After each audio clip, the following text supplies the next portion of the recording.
The warship Unbroken Talon hung in the void like a monument to inevitability. For 12,000 years, vessels like it had carried the Dominion's will across the galaxy. Its hull was black as the space between stars, its surface carved with the names of 600 conquered species in their own dead languages. The ship didn't need weapons, though it had them. It didn't need armor, though its shields could withstand a star's corona. It needed only the signal. High Commander Veth Cora stood on the bridge, all four of her arms folded behind her carapace in the posture of certain victory. Around her, the bridge crew worked in perfect silence. No one spoke unless necessary. No one questioned. The Dominion did not tolerate doubt. "Status," she said, her voice like stone grinding against stone. "The human vessel has entered optimal range," reported her tactical officer, a thin Velk, whose skin flickered pale, yellow with anxiety. "They continue broadcasting friendship protocols on all frequencies." Veth Cora's mandibles clicked in what might have been amusement. Friendship? How? Quaint. She had overseen 43 first contacts in her 3 centuries of service. Every single one followed the same pattern. Initial curiosity from the newcomers, polite exchanges. Then, the moment of revelation when they learned they had entered Dominion space.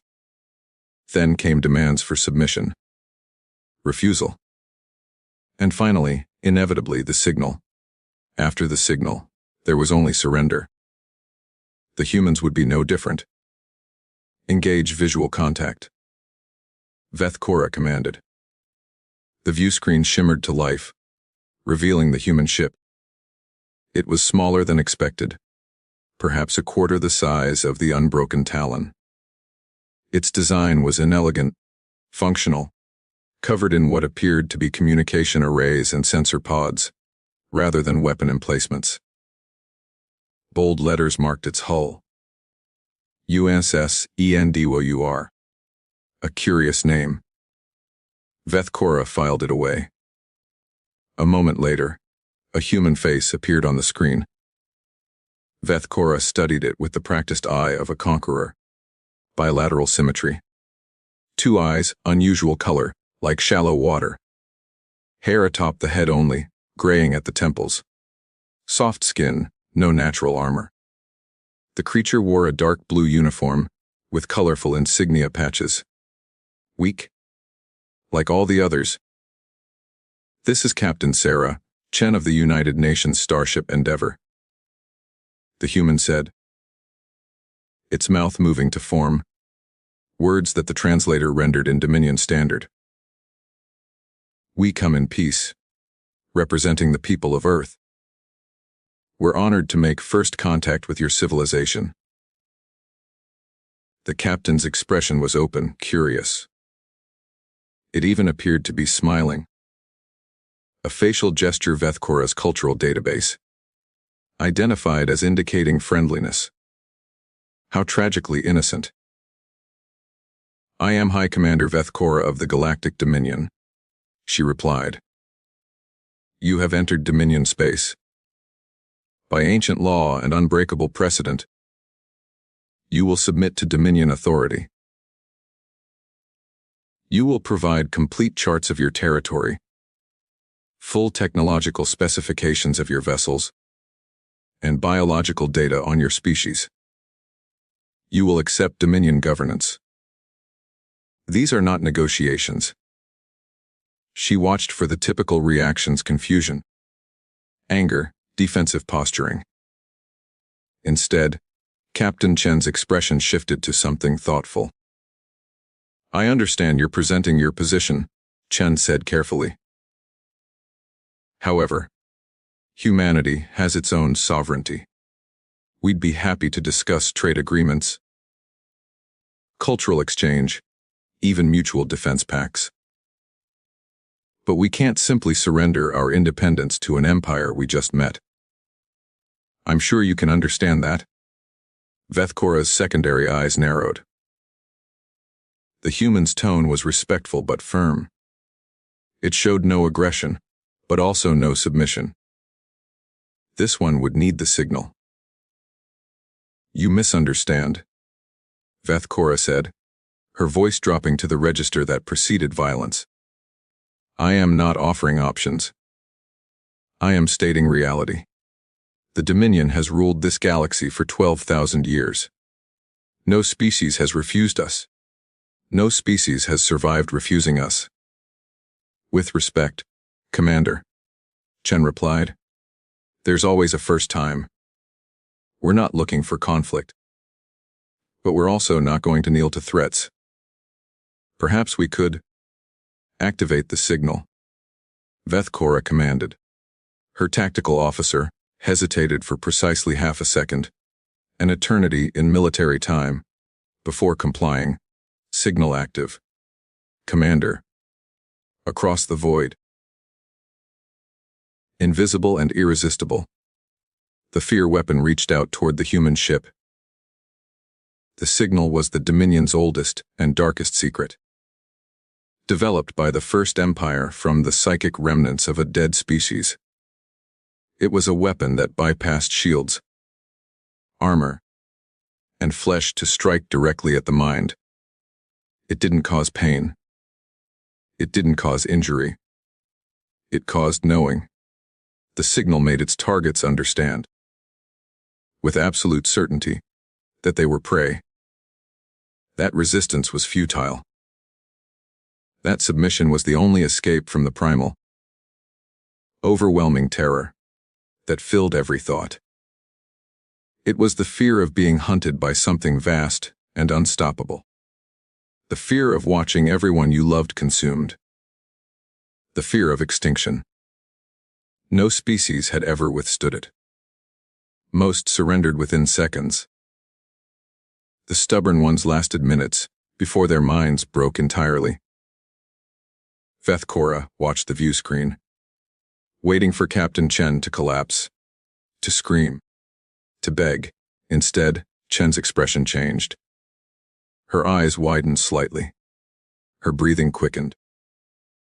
The translator's medical overlay confirmed elevated heart rate, increased cortisol, all the markers of acute stress. But she didn't scream. She blinked several times rapidly. Took a deep breath. Her hands, visible at the edge of the screen, were gripping something out of view. Gripping hard enough that her knuckles went pale. That's... Chen's voice was slightly unsteady. That's quite a sensation you're projecting. Vethkora felt something she hadn't experienced in decades. Surprise. You should be incapacitated, she said. I feel it, Chen replied. And now Vethkora could hear the tension in her voice. The human was afraid. It's like being in a dark room knowing something's watching. Like standing at the edge of a cliff. It's terrifying. Then surrender. No. The word hung in space between them. Increase signal intensity, Vethkora commanded. Maximum. Commander, that level has caused permanent psychological damage in. Now? The tactical officer's skin flashed white with fear, but he obeyed. On the view screen, Captain Chen's reaction was immediate. She gasped, her entire body going rigid. Sweat appeared on her forehead. Her jaw clenched. But she stayed standing. Captain. A voice came from off-screen in the human ship. Captain, I'm reading massive psychotropic interference. I know. Chen gritted out. I feel it. Everyone stay at your posts. You. I said stay at your posts. Chen's voice was sharp, but there was something in it that confused Vethkora. Not hysteria. Not breaking. Control. Chen turned back to the screen, And Vethkora saw something in those pale eyes that made her ancient instincts whisper warnings. The human was afraid. Deeply, genuinely afraid. But she was not surrendering. "Commander Vethkora," Chen said, each word carefully measured. "Whatever you're doing, it's cruel. It's psychological torture. And it won't work. Impossible." Vethkora breathed. "We've been afraid before," Chen continued. She was breathing hard, visibly struggling against the signal, but still speaking. "Humanity has faced plagues that killed half our population. Wars that burned continents. We've looked extinction in the face a dozen times. We've been terrified of the dark, of each other, of ourselves." Chen's hand came up to wipe sweat from her brow. The hand was shaking, but it completed the motion. "The thing is," Chen said, and impossibly, horrifyingly, she smiled. A tight, pained smile that held no joy but infinite determination. "We learned something. Fear doesn't have to stop you. You can be absolutely terrified and still do what needs to be done." Silence filled the bridge of the unbroken talon. "We walked on our moon, while knowing we might never return," Chen continued. "We've run into burning buildings to save strangers. We've stood up to tyrants knowing we'd die for it. Not because we weren't afraid. Because being afraid isn't the same as being defeated." Vethkora felt something cold settling into her thorax. "So here's our position, Commander," Chen said, her voice growing steadier, even as the signal continued its assault. "We'll talk. We'll negotiate. We'll be your friends if you'll be ours. But we will not submit. Not today. Not ever." For 12,000 years, the signal had never failed. "Hi, Commander." Vethkora stared at the human captain and realized with creeping certainty that something fundamental had just changed. "Disengage the signal," she said quietly. As the weapon powered down, Captain Chen visibly sagged, gripping her command chair for support. But she stayed standing. "Thank you," Chen said. "Now, shall we start over?" Vethkora's mandibles clicked once, twice. Around her, the bridge crew was silent, but she could feel their confusion, their doubt, radiating like heat. For the first time in 3 centuries, High Commander Vethkora didn't know what to do next. "Perhaps," she said slowly, "we shall." The Council of Hierarchs convened in a chamber that had witnessed the subjugation of galaxies. Vethkora stood in the center of the circular hall,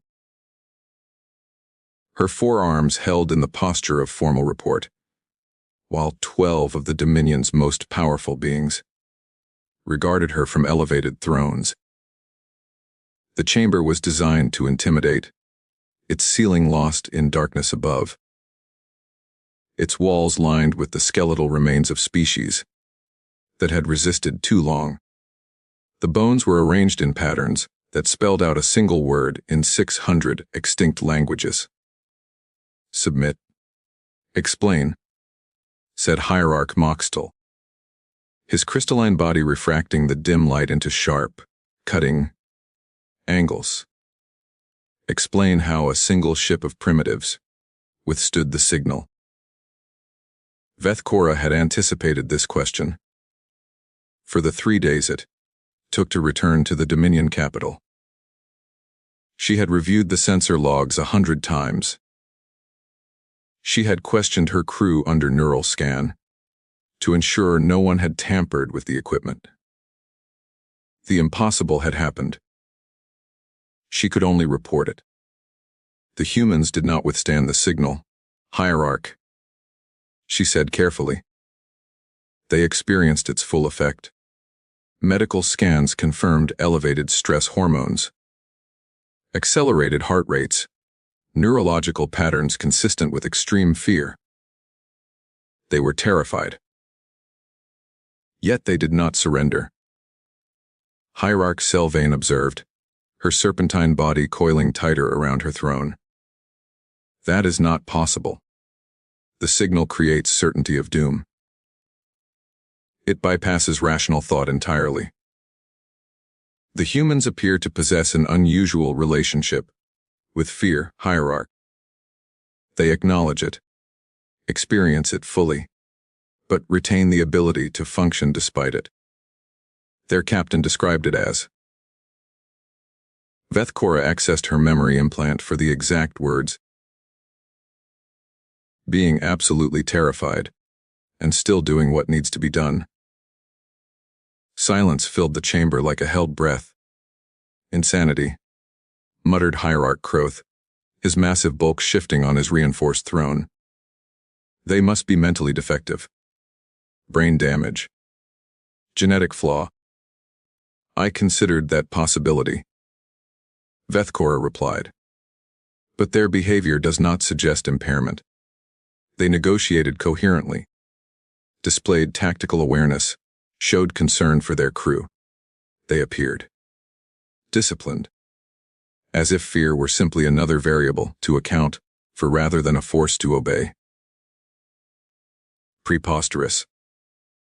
Moxtal's voice chimed like breaking glass. 12,000 years. 600 species. The signal has never failed. Not once. These humans are lying, somehow masking their true response. Permission to speak, hierarchs. A voice called from the observer's gallery. All eyes turned to the speaker. Commander Reldin. A young officer, who had served under Vethkora for only 2 years. Reldin's skin flickered through several colors, before settling on the pale blue of uncertain respect. Granted, Moxtal said, though his tone suggested he was already regretting it. Reldin descended to the floor, moving with the careful precision of someone entering a predator's den. I was present during the encounter. I witnessed the human response. With respect, hierarchs, I believe Commander Vethkora's assessment is correct. The humans were afraid, but they had. He struggled for words. Frameworks for managing that fear. Protocols. Training, cultural context. Elaborate. Sylvain commanded. The humans' captain, Chen, referenced historical events while under the signal's influence. Plagues. Wars. Something called burning buildings. Their species appears to have encountered existential threats repeatedly throughout their history. They've developed psychological tools for Din's skin flickered yellow. For accepting fear as temporary, rather than absolute. Every species has faced danger. Kroth rumbled. Every species has known fear. None have resisted the signal. With respect, Hierarch, Reldin said. And Vethkora noted the subtle change in his posture, less deferential than before. Perhaps the other species were never given the opportunity. The signal worked immediately. Surrender was instantaneous. But what if it worked, because those species had no cultural context for resisting? What if the humans are simply the first species to have already learned how? The chamber fell silent again.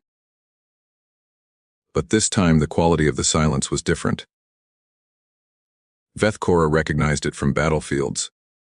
The moment when experienced soldiers realized they'd underestimated an enemy. This is unacceptable, Moxtal said finally. The Dominion's authority rests on the certainty of submission. If one species can resist, others will hear of it. Our entire structure could collapse. Then we eliminate them, Croth suggested.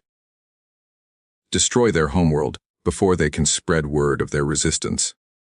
Ensure no other species learns what occurred. That may prove complicated, Vethkora said carefully. The humans have shared their location with their government. If we attack Earth and succeed, we gain nothing but the certainty that humanity's allies, if they have any, will know we murder species who refuse submission. If we attack and fail. She didn't need to complete the thought. You believe these primitives could resist our fleets? Selvain's voice dripped with condescension. I believe, hierarch, that a species which can function under the signal's maximum intensity might possess other unexpected capabilities. And I believe that attacking them would confirm their decision not to submit was correct. So we do nothing. Moxtal's crystalline body flashed red with anger. Allow them to parade their resistance before the galaxy. I propose we observe, Vethkora said. Grant them temporary autonomous status. Watch how they interact with other species. Learn their capabilities. Understand how they think. The signal failed because we didn't understand them. We will not make that mistake twice. You speak of study as if these humans were colleagues, Croth accused. They are subjects. Subjects who have refused the Dominion's rightful authority. They are an anomaly, Vethkora corrected. And anomalies must be understood before they can be controlled. The hierarchs exchanged glances. A complex communication of light, pheromones, and subsonic vibrations that excluded all others from the conversation. Vethkora waited, maintaining her posture of respect, even as her mind raced. She hadn't told them everything. Hadn't mentioned the way her crew had watched the humans with something beyond fear or anger. Hadn't reported that 3 of her officers had filed requests for psychological evaluation after the encounter, troubled by dreams where they were the ones being watched, judged, found wanting. Hadn't admitted that she herself kept replaying Captain Chen's words. We learned something. Fear doesn't have to stop you. For 12,000 years, the Dominion had ruled through absolute certainty. The certainty that resistance meant annihilation. That fear meant surrender. That power meant safety. But what happened when certainty met something it couldn't break? Very well, Moxtal said at last. The humans will be observed. But at the first sign, they spread their resistance to other species. We will act. Commander Vethkora, you will establish a monitoring station in their space. Gather intelligence. Find their weakness. And if they have none, hierarch. Everything has a weakness, Moxtal said with absolute confidence. Even gods. You will find theirs. Vethkora bowed, all 4 arms crossing her thorax in acknowledgement. As she turned to leave, she caught Reldin's eye. The younger officer's skin had shifted to a pale green she couldn't quite identify. Hope, fear, curiosity? Perhaps all 3. 16 light, years from Earth, USS Endeavour, Captain's ready room, Sarah Chen sat alone. Hands wrapped around a cup of coffee that had long since gone cold. She stared at the stars through the viewport, but her mind was elsewhere. 3 days since the encounter. 3 days of writing reports, debriefing her crew, sending detailed accounts. Back to Earth via quantum relay. 3 days of watching her people try to process what they'd experienced.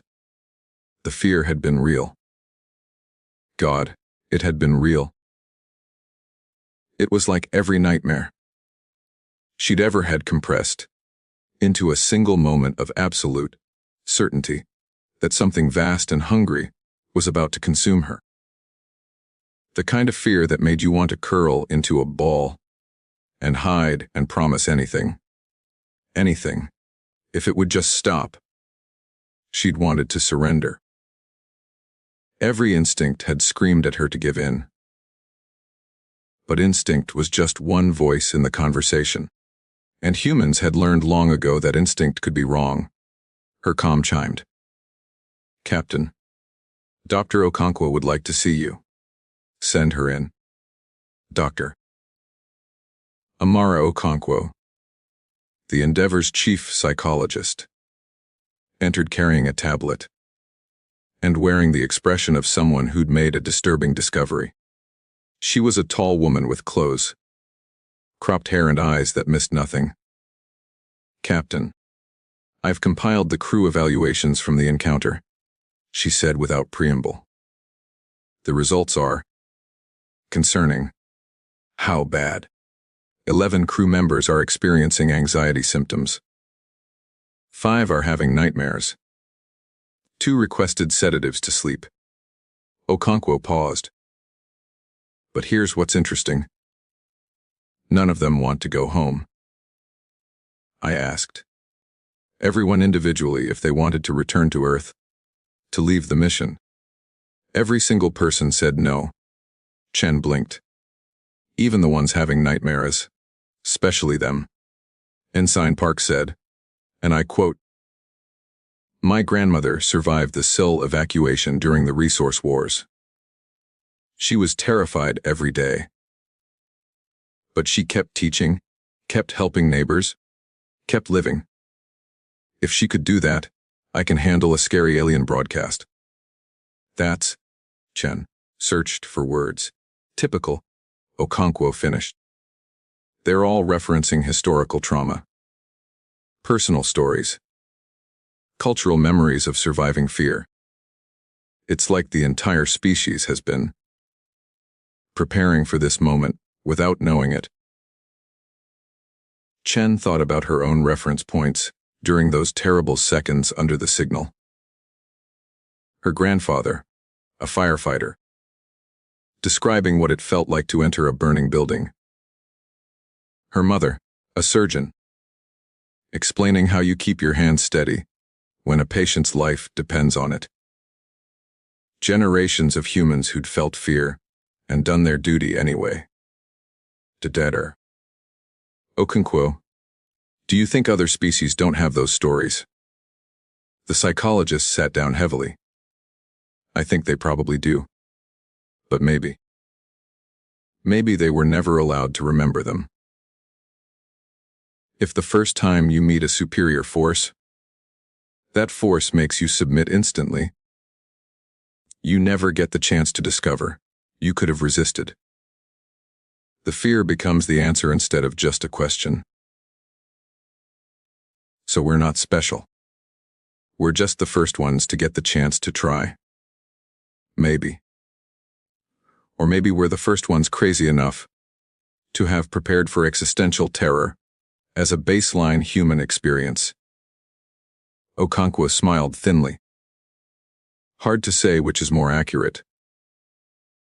Chen finally took a sip of her cold coffee, grimaced, and set it down. "The Dominion is going to be watching us now." "Yes. If we show weakness, they'll use it against us. Against all of humanity." "Yes. But if we show too much strength, if we threaten them, they might decide we're too dangerous to exist." "Also yes." Chen stood, moving to the viewport. Out there, somewhere in that vast darkness, an empire that had ruled for 12,000 years was questioning its certainty for the first time. "Then we do what humans have always done," Chen said quietly. "We stay afraid, we stay alert, and we keep moving forward anyway." Behind her, Okonkwo was silent for a moment. Then, Captain, I have to ask. When you were under the signal, experiencing that fear, what kept you standing? Chen thought back to those horrifying seconds. The pressure. The certainty of doom. And then, inexplicably, absurdly, she smiled. I kept thinking about my daughter's piano recital, she said. She was 7. She was supposed to play Mozart's Piano Sonata No. 16. Simple piece. But she was so nervous.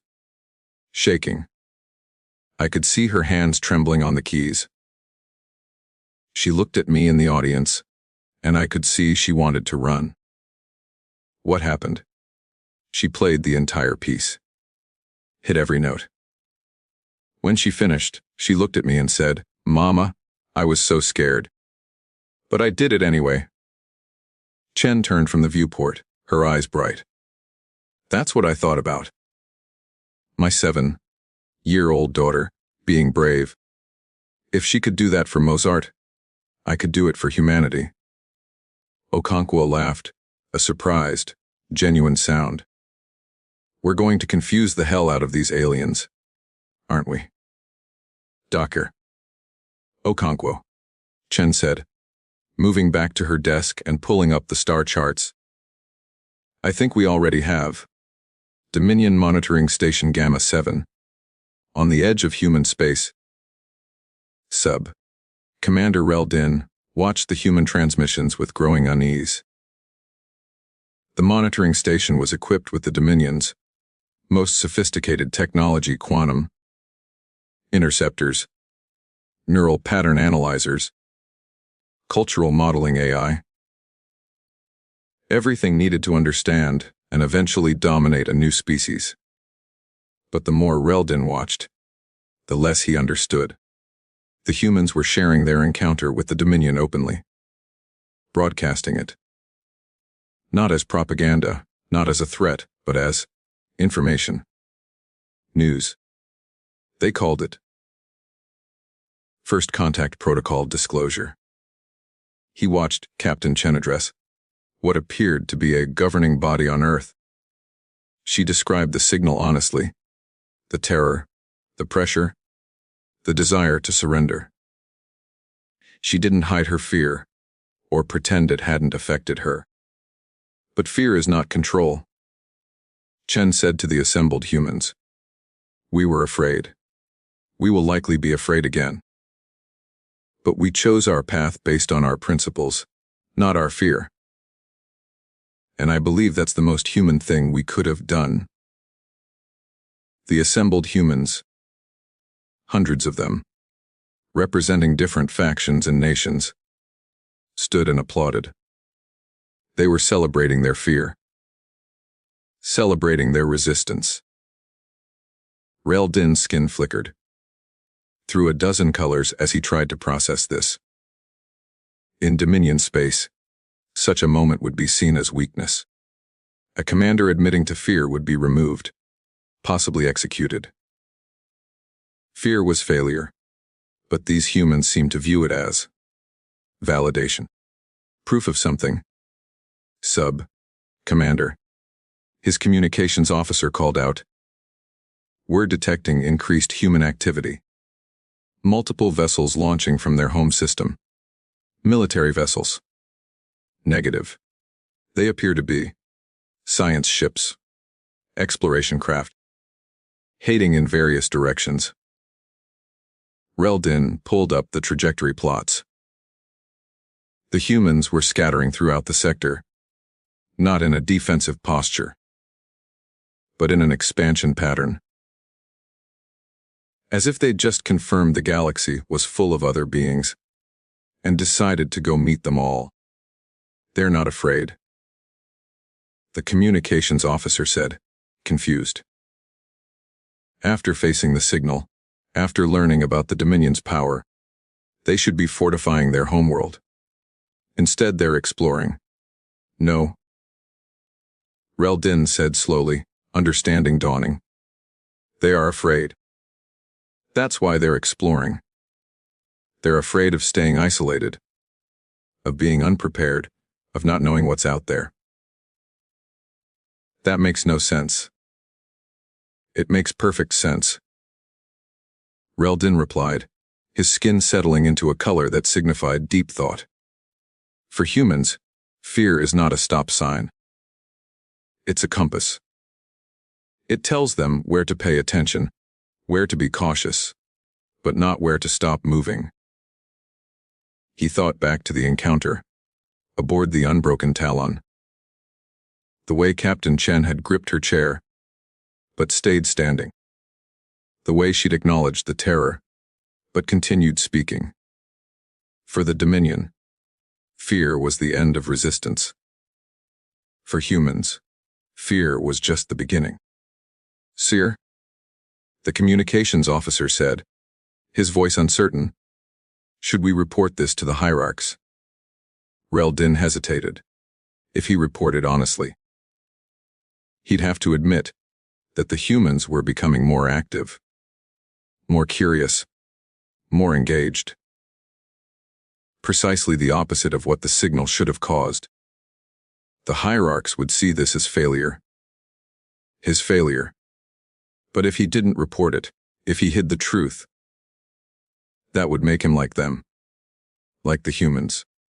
Choosing action despite fear. "Yes," he said finally. "Report everything. The hierarchs need to know what we're facing." As the transmission prepared, Reldin found himself wondering something he'd never questioned before. If humanity could function under maximum signal intensity, what else could they endure? And more troublingly, if the Dominion's ultimate weapon had failed, what did the Dominion actually have left? 12,000 years of certainty was beginning to crack, and in the void between stars, humanity was spreading out to explore, carrying their fear with them like a torch in the darkness.